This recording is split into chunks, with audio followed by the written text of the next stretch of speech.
Hello बच्चों, let's read this question. The question say that will a missile be formed if soap is dissolved in organic solvent?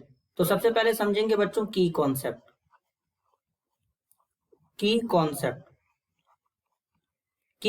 क्या होगा बच्चों? मिसल। तो सबसे पहले समझेंगे मिसल कब बनेगा। जब बच्चों सोप को वाटर में ऐड करते हैं तब जाकर के मिसल का फॉर्मेशन होता है। सोप जैसे मान लेते हैं सोडियम स्टीरेट C17H35 COONA, इसको सोडियम स्टीरेट कहते हैं बच्चों। अब बेसिकली अगर हम सोडियम स्टीरेट की बात करें तो यहाँ पर जो सोडियम स्टीरेट होता है बच्चों, इसमें अगर हम देखें तो यहाँ पर ये जो C17H35 है, ये हमारा जो है हाइड्रोकार्बन का बना है। किसका बना है बच्चों? ये इतना पार्ट हमारा जो होता है ये हाइड्रोकार्बन का बना है, हाइड्रोकार्बन का बना है। और हाइड्रोकार्बन जो होते हैं बच्चों ये नॉन पोलर होते हैं। तो नॉन पोलर होते हैं तो ये कहीं ना कहीं वाटर इनसॉल्युबल होते हैं। तो इसलिए ये किस नेचर के होते हैं? हाइड्रोफोबिक नेचर के होते हैं। हाइड्रोफोबिक नेचर का मतलब ये वाटर में इनसॉल्युबल होंगे बच्चों। लेकिन इतना जो पार्ट होता है ये आयनिक नेचर का होता है, इस पे नेगेटिव इस पे पॉजिटिव होता है। ये आयनिक नेचर के होते हैं। आयनिक नेचर के होने के कारण ये कैसे होते हैं? ये वाला पार्ट जो होता है पोलर होता है, और पोलर होने का मतलब होता है कि ये हाइड्रोफिलिक होता है।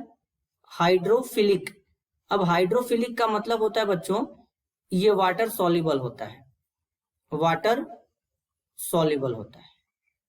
तो सोप में ये दो पार्ट पाए जाते हैं बच्चों। तो होता क्या है, हाइड्रोकार्बन चेन जो होता है ये हाइड्रोफोबिक नेचर का होता है, तो वाटर इनसॉल्युबल होता है। लेकिन इसका जो ये हमारा हेड वाला पार्ट होता है ये हमारा आयनिक नेचर का होता है। तो आयनिक नेचर का होने के कारण ये हाइड्रोफिलिक होता है, और हाइड्रोफिलिक होता है तो वाटर सॉल्युबल होता है। तब यहां पर क्या होगा, जो मिसल होते हैं, micelle are N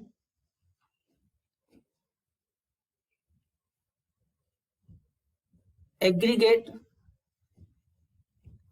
of soap molecule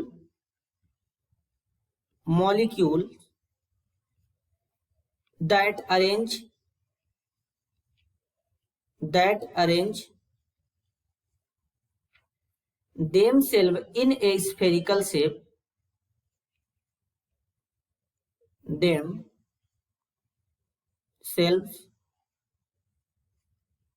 in a spherical shape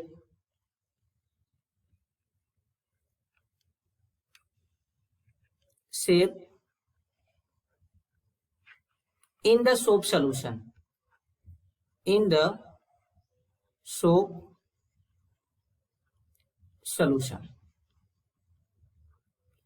अब बेसिकली बच्चों अगर जैसे मान लेते हैं, अब जैसे क्लोथ में कभी ऑयल या ग्रीस लगा होता है उस पर सोप का यूज करेंगे, वाटर डालेंगे, तो उस केस में क्या होगा, जैसे मान लेते हैं ये ऑयल का ड्रॉप है। किसका है? ऑयल ड्रॉप है, ऑयल ड्रॉप। अब किसी क्लोथ पे ऑयल लगा होगा या ग्रीस लगा होगा, तो मान लेते ये ऑयल है, अब उस पे सोप का यूज करेंगे फिर वाटर डालेंगे।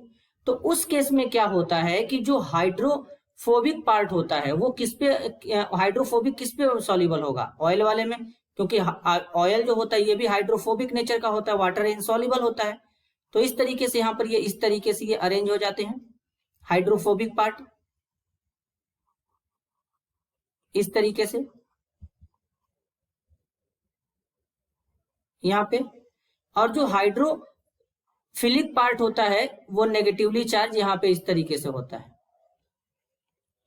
वाटर पे इस तरीके से बच्चों। और यहां पर इस तरीके से मिसल का फॉर्मेशन हो जाता है, यहां पर इस तरीके से मिसल का फॉर्मेशन हो जाता है, और यहां पर Na पॉजिटिव भी इस तरीके से प्रेजेंट रहता है आयनिक इंटरेक्शन के कारण, और इसी को मिसल कहते हैं। तो बच्चों यहां पर मिसल कब बन रहा है? मिसल उस टाइम बनेगा जब हमारे वाटर के, जब सोप हमारा वाटर में डिसॉल्व होगा तब, न कि ऑर्गेनिक सॉल्वेंट में। अब बेसिकली बच्चों होता क्या है कि मिसेल जो हमारा होता है ऑर्गेनिक सॉल्वेंट लाइक इथेनॉल में, इथेनॉल हो जाएगा हमारा बच्चों। इस टाइप्स के ऑर्गेनिक सॉल्वेंट में मिसेल का फॉर्मेशन नहीं होता, क्योंकि हाइड्रोकार्बन चेन जो होता है सोप मॉलिक्यूल में हाइड्रोफोबिक नेचर का होता है। तो वो क्या होता है,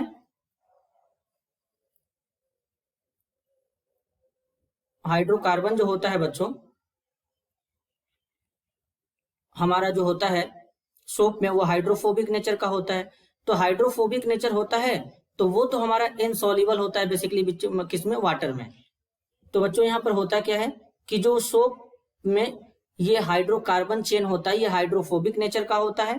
तो हाइड्रोफोबिक नेचर का होने के कारण ये ऑर्गेनिक सॉल्वेंट लाइक इथेनॉल में इनसॉल्युबल होता है बच्चों, सॉल्युबल नहीं हो पाता है। तो इसलिए वो मिसेल का फॉर्मेशन ऑर्गेनिक सॉल्वेंट में नहीं कर पाता है। This is your answer. I hope you understood it well. All the best.